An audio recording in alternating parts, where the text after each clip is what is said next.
मैं क्या करूं फिर, जॉब छोड़ दूं?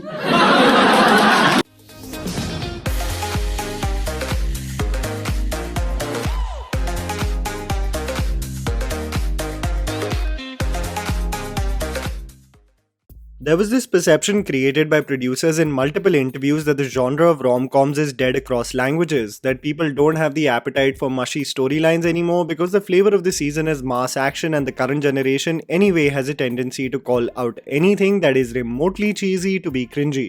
This theory absolutely got debunked in my eyes, however, when the slate of rom-coms across languages were doing so well. While most of them were not necessarily comedies, but their core focused on relationships and how people fall in love or out of it through several hardships. From Telugu ventures like Sita Ramam and Ante Sundaraniki, the Malayalam film Hridayam that totally won me over, and even Tamil films like the Dhanush and Nitya Menon starrer that I categorically choose not to butcher. It became crystal clear that there is no set flavor or formula for movies. If one is creating a compelling and entertaining storyline that is relevant with some catchy and popular music, the demographic from 16 to 35 is bound to swarm into theaters because essentially everyone just wants to have a good time. Ranbir Kapoor during an interview had stated that this is probably his last rom-com, as he feels that at this stage of his career, people won't be that welcoming to see him in this avatar, which he actually excelled in with movies like Bachna Hai Hasino and Ajab Prem Ki Gazab Kahani and even Ye Jawani Hai Diwani, where the pitch of the film is intentionally amped up and the actors hone in on this wackiness rather than sticking to an understated approach that will stick out like a sore thumb.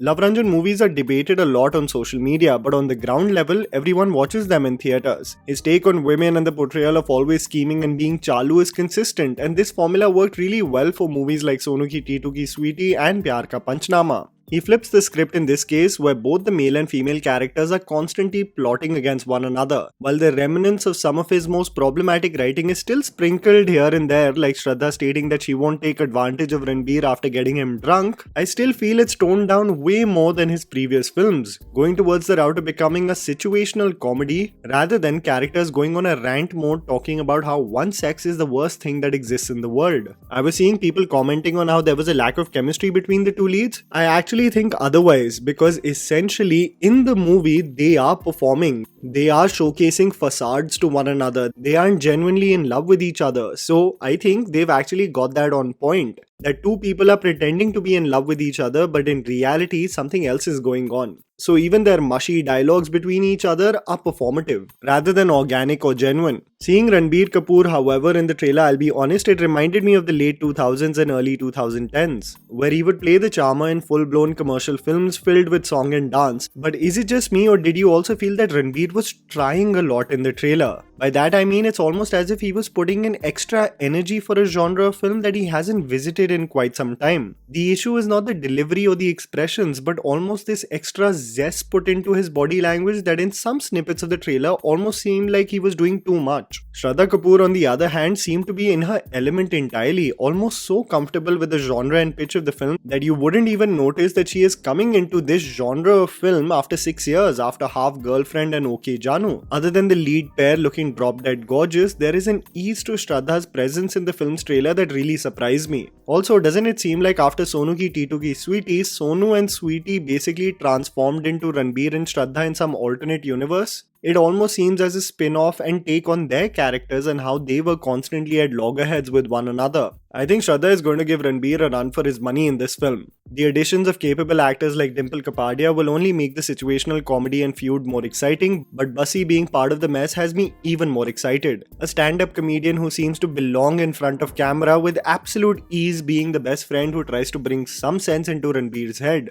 Bussy's laid-back delivery, I'm sure, is going to have many zingers. I think the strongest motivating factor for the movie is going to be the music composed by Pritam. Tere Pyar Mein, sung by Arijit Singh, and the several clips that have already circulated on the internet is showcasing all the signs of a dancing chart buster. People undermine how music has become such a key factor of motivating the initial crowd that goes to theaters on the weekend. And I think Love Ranjan is going to leave no stone unturned in making sure that the music gets put out there as the release date inches closer. Even though Pathaan is a lightning in a bottle when it comes to marketing strategies, no interviews, press conferences, or interactions with the media, and still the movie has one of the biggest advance bookings for a Hindi film, inching closer to war now and probably coming closer to KGF Chapter 2 tomorrow. I read somewhere that Love Ranjan has decided that both Ranbir and Shraddha are not going to promote the film together but will do it separately. Personally, making me feel it's a really dumb idea, as one of the things that really interests audiences invested in the film is the dynamic that they share with one another, especially off camera. I don't really see the benefit of this specific strategy, as it's beyond me not capitalizing on a pair that everyone is excited to see on the big screen. I don't think Tu Jhoothi Main Makkaar is pretending to be anything but a fun ride of egos tussling with one another, of perception versus reality, eventually I hope falling hard in love for one another. I honestly can't wait for the music to drop, because that's really going to be a game changer for how this movie fares in theaters.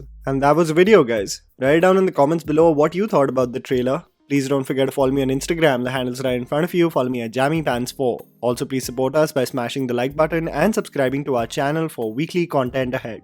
Thank you for watching.